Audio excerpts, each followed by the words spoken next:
ความซ้ำบันทายตุนอ้ายบ่อยากเอา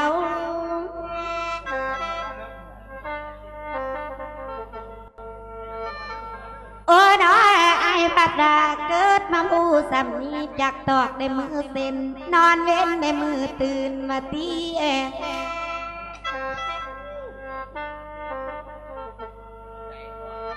โอ้น้อยอายพัดราเกิดเป็นคนผู้ซ้ำนี้อายกระบ่ทำสั่งว่าตีกลางคืนมีแต่เล่นกลางเวทมีแต่เที่ยว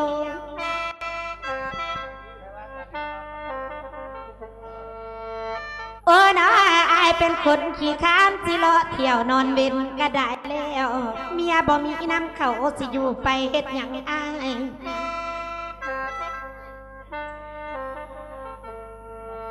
โอ้น้าสั่งบัดแห่ซ้ำหัวเขาทงสิมจำพนวดบวชเจ้าผมเจ็ดเก่าเมียซ้อนจังบ่มี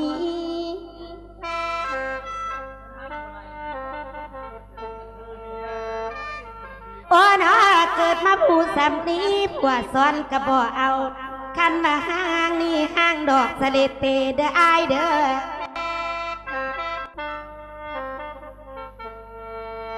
แม่นว่าบัดนี้ย้อนว่าผัวพาเพจักปล่อยไหลเป็นห้างผัวบ่ยินดีสร้างปะให้มันห้างปล่อย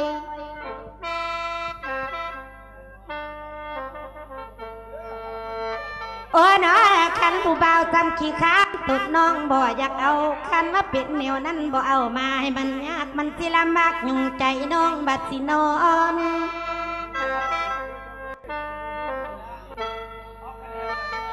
โอ้น้อเป็นสาวแก่จังน้องอย่าบังคองเด้อไอ้พี่ว่าหูมันสิตันเมียงสิอันใจน้องหากบ่มี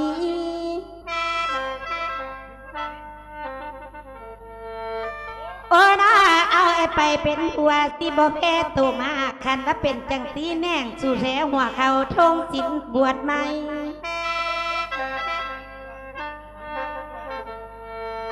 โอ้น้าน้องสิลินมักลีกากมุงอยู่ผู้เดียวเขียวหน้าดำ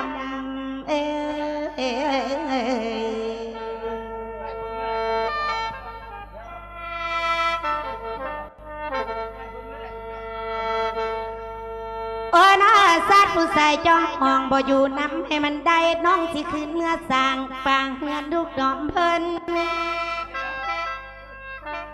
โอ้น้าเอิ้นผู้บ่าวบ้านเหนือเอิ้นผู้บ่าวบ้านใต้เอิ้นผู้ชายตู่บ้านทางน้องจังสิมือ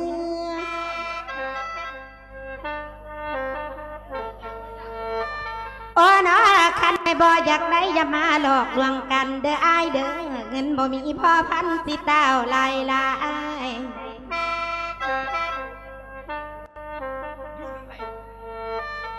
แม่ว่าบัดนี้คันว่าอ้ายบ่อยากไหลคือน้องกะสิลาตาใบใบ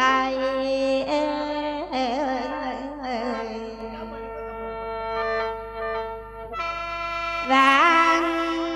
แต่แก้มไปลายน้องอยากไก่บัดย้ำลง